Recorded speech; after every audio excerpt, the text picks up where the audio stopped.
Epic space updates, rocket launches and missions. Hello, Thanksgiving has passed and I'm back with a fresh batch of deep space updates. Let's dive into what's been happening, starting with recent rocket launches. We've got a lot to cover, from China's ambitious space station activities to SpaceX's relentless launch cadence, and even a student-built rocket that's reaching for the stars. So buckle up and let's explore the latest developments in space exploration. China's busy month in space. First up, China's been busy with their Tiangong Space Station.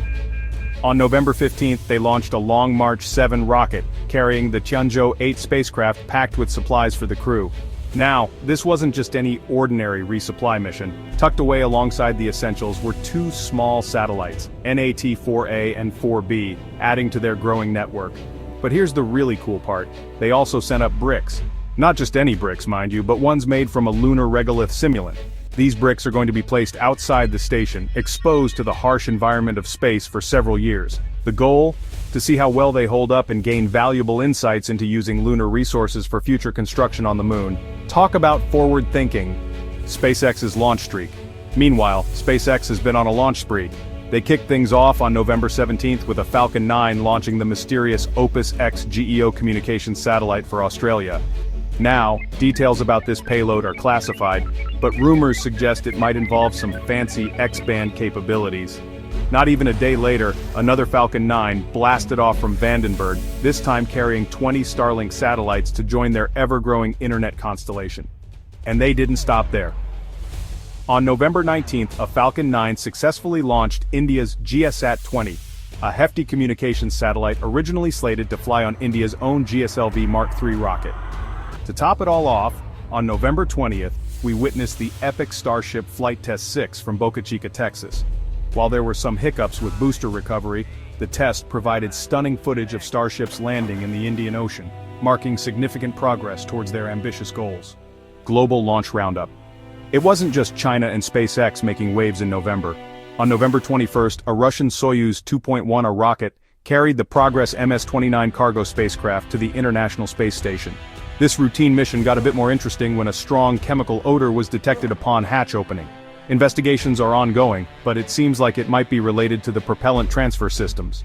A few days later, on November 24th, a Long March 2C rocket lifted off from China, carrying a secret payload of Earth observation satellites. And on November 25th, Rocket Lab joined the party with their Electron rocket, aptly named Ice Baby, deploying payloads for an Internet of Things constellation. Finally, November ended with a bang as China debuted their Long March 12 rocket, a design clearly inspired by the Falcon 9, signaling their ambitions for reusable rocket technology. Now let's talk about some impressive achievements outside of the usual space agencies and companies. The University of Southern California's Rocket Propulsion Lab absolutely smashed the student-built rocket altitude record with their Aftershock 2 rocket. This incredible feat saw them reach a staggering 143 kilometers. That's 470,000 feet in the skies above the Black Rock Desert. This is a testament to the ingenuity and passion of the next generation of rocket scientists and engineers. In other news, NASA's Dragonfly mission is gearing up for its grand departure. This ambitious project aims to send a nuclear-powered quadcopter to Titan, Saturn's largest moon. Now you heard that right, nuclear-powered. Dragonfly will be powered by a radioisotope thermoelectric generator, or RTG for short. This technology uses the heat generated from the decay of plutonium-238 to produce electricity, allowing Dragonfly to explore the diverse landscapes of Titan. This mission is a game-changer, and it's set to launch on a SpaceX Falcon Heavy rocket in July 2028. This will be the first time SpaceX will launch a spacecraft with a radioactive power source, marking a significant milestone for the company. Chapter 6. Bepi Colombo's Mercurial Dance. The European-Japanese Bepi Colombo mission to Mercury has been making steady progress. The spacecraft recently completed another gravity assist maneuver, using Venus's gravity to fine-tune its trajectory towards Mercury. During this close approach, Bepi Colombo captured some stunning engineering images of Venus, showcasing its swirling cloud tops. This mission is a complex dance of gravity assists and orbital mechanics, and it's fascinating to watch it unfold as it gets closer to its final destination. New Glenn looms large. Over at Blue Origin, their massive New Glenn rocket has been fully assembled and is now standing tall on its launch pad in Florida.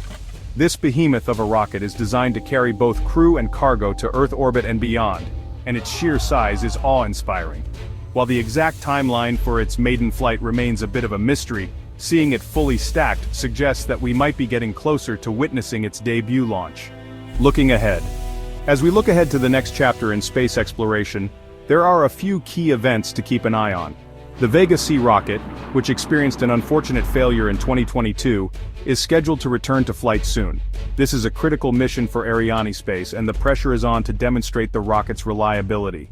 Meanwhile, the commercial lunar landing race is heating up, with several companies vying to be the first to put a privately funded lander on the moon. With missions expected to launch in early 2025, the next couple of years promise to be incredibly exciting for lunar exploration.